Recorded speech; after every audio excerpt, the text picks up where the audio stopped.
This is Abe Friedtanzer from Awards Buzz. Very excited to be speaking with Erin Foster about Nobody Wants This. How are you, Erin? I'm great. How are you? Good. I very much enjoyed this show, and it seems like a lot of other people have too.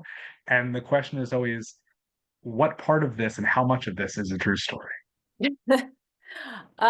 Well, I think, you know, it the jump off point was something very real in terms of I had always written pilots about my dating life, and it was always a jump off point, but then the circumstances, the situations are obviously, changed for TV.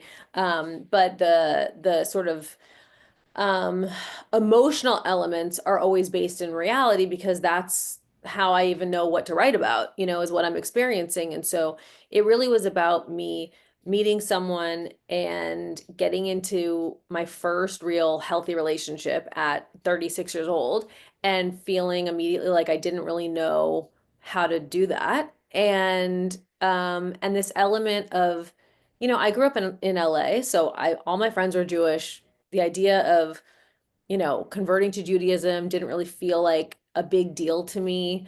I was always told that Jewish guys make great husbands, so I was down for it. I didn't come from a religious background, but it was so much more complex than that and more than I realized.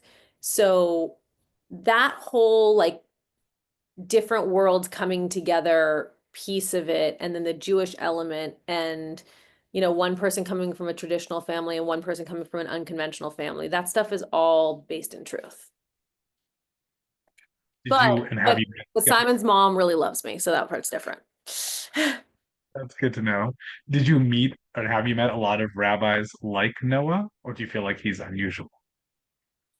That's a good question. I will say that I mean, I have a very limited experience with priests or, knowing people that are religious on the Christian side, but I would say that the temperament and the feeling from Christianity around priests is much more like this regal, not of this earth kind of energy. There's rules for priests where they can't function like normal men in the world, where rabbis are married with kids and they're like a dad at the school.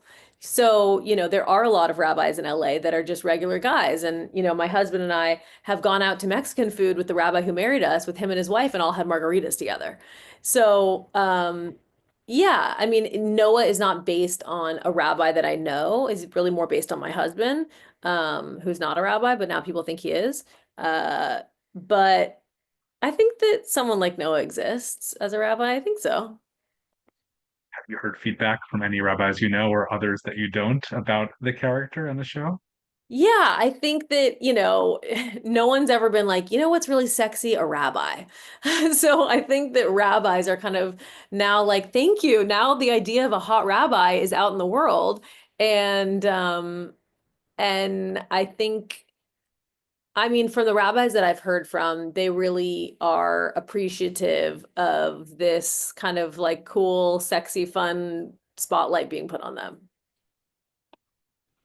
There's a lot of comedy in the show, but there are also some stereotypes on display. Did you have a certain barometer for like what you wanted to make sure to not do, or that you, how far did you want to push things?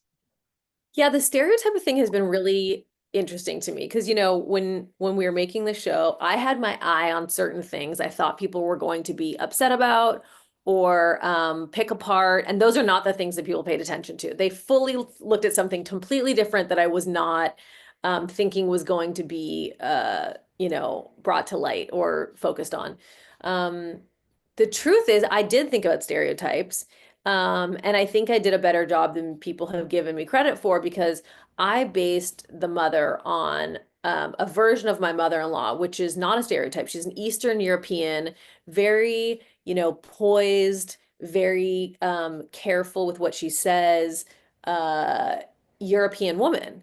And the stereotype for a Jewish mother is like a, New York accent and a very brash, harsh tone.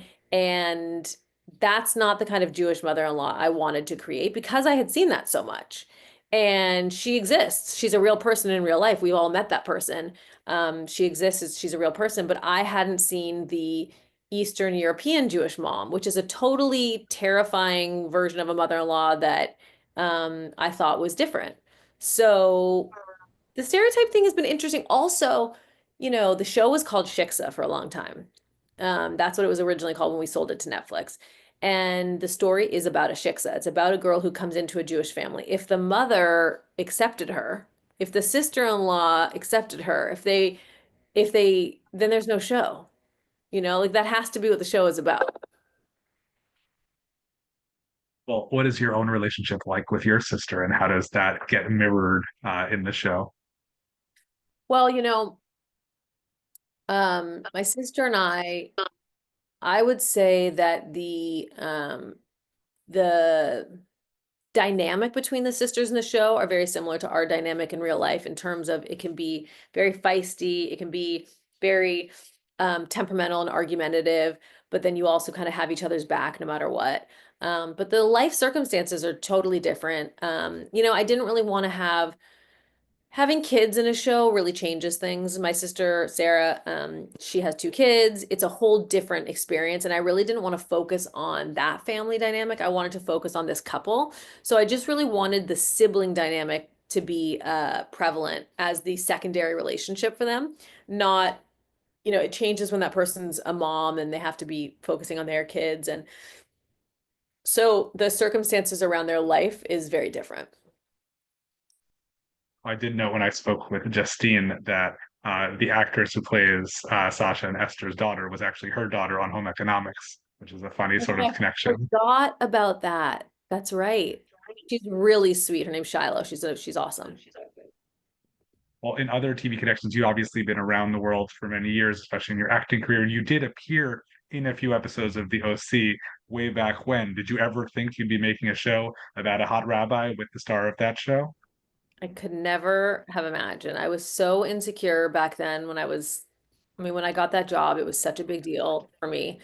And it wasn't a big role, but it was a important role. And I was so bad. And I was just so like out of my element. I was so nervous on that set. I felt like such an outsider. The idea that I would then be in this position, over a decade later I could never have imagined it. Truly. Did you have actors in mind when you started writing this show, and how did you get to Kristen and Adam? When we sold the show to Netflix, it had been written for myself to star in. That was just the deal that we had made at 20th when we sold the script because I had an overall there and I had starred in a pilot before. So I was kind of writing my story for myself. But it took so long to develop the show for me. It was in COVID and I was struggling to write it. I was having a really hard time writing it. And uh, by the time we sold it to Netflix, it had been 3 years since we had sold the show to the studio. And by that time, I was not in the headspace of trying to be a star on a show. I was trying to get pregnant. I want to be a mom. I was now married. Life was different. And they felt very, very sure that they wanted it to be Kristen Bell, like immediately. I think they were looking for a vehicle for Kristen. And then the script came along, and those two things were perfect. And so it was very easy for me to let that go because I was like excited for it to be Kristen.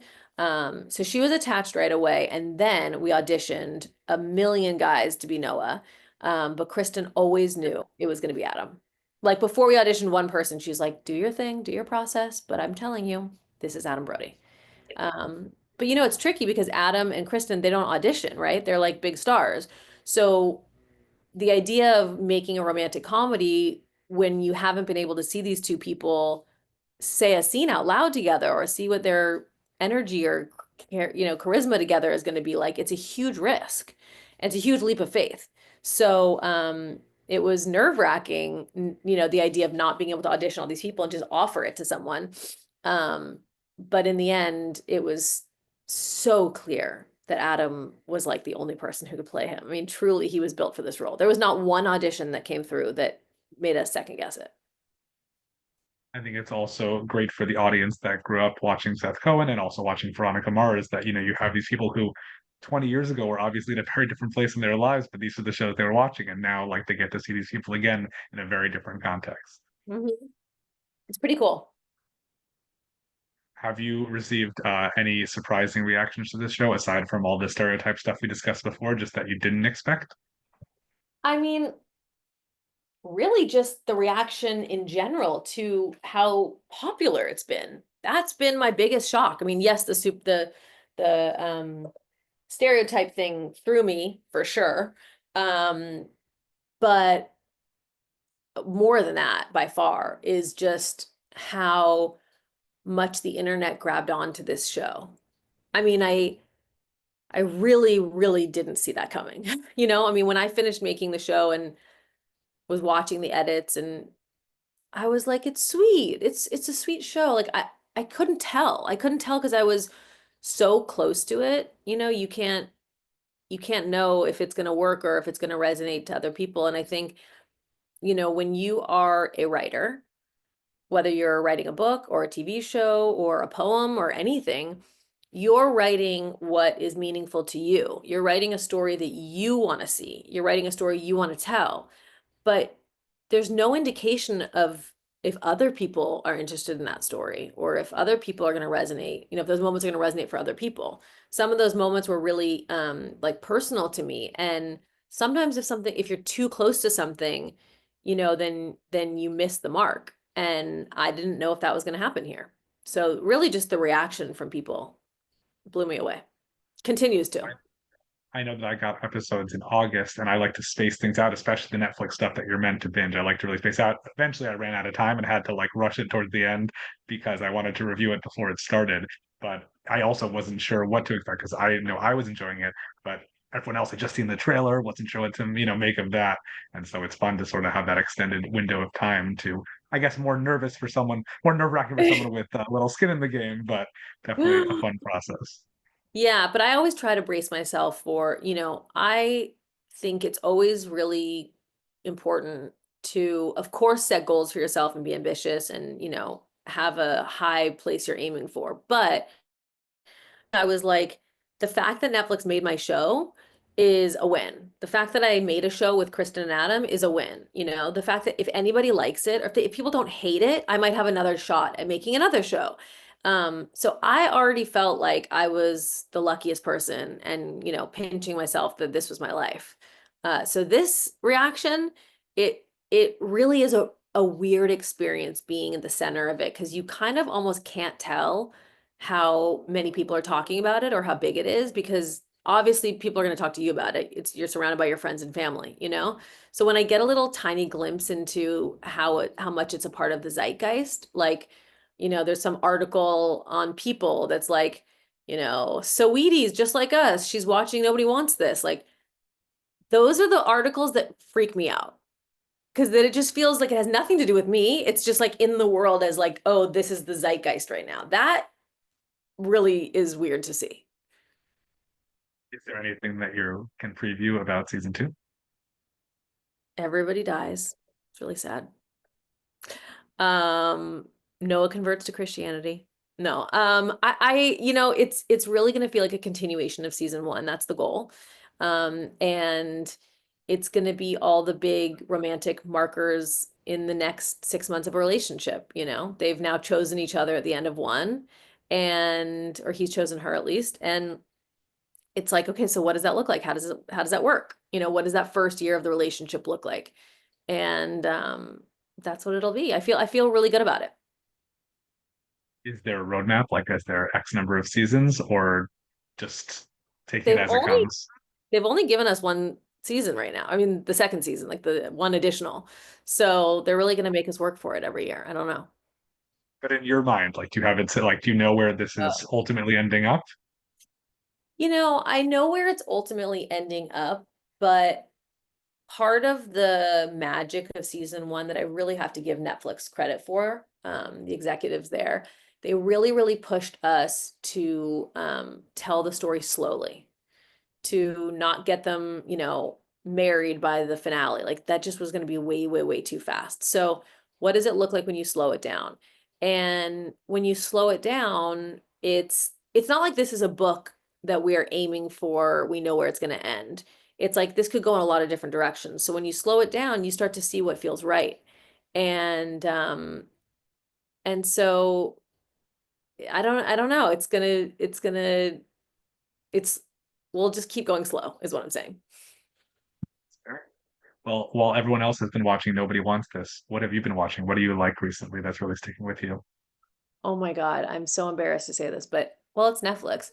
My husband and I have been watching The Ultimatum. We love reality TV. Do you watch reality TV? Do you know what I'm talking about? I do not really watch reality TV, so I do not know what you're talking about. Okay. All right. Well, then that's my lowbrow. Okay. But then I also have some highbrow stuff. I started watching The Diplomat. I'm one episode in and I'm waiting for my husband to catch up so we can watch it together. And we just finished watching another show. What did we finish just watching? Well, we watched a movie. We watched Juror Number Two the other night. And oh, come in. Sorry, my husband's just walking in. What if we just finished watching? What show? Just trying to Not remember. the dumb one. No, I just said The Ultimatum too. Uh, I know. Do we watch any TV shows? yes, on Apple. What was it? Yeah. Disclaimer. Disclaimer. That's right. We just finished that too. Nice. Good choices. Yeah. Well, thank you so much, Erin. Congratulations on the success of the show, and looking forward to seeing what happens as you develop for yourself what might happen in the future for it. Thank you, Abe. I really appreciate it. Nice to meet you.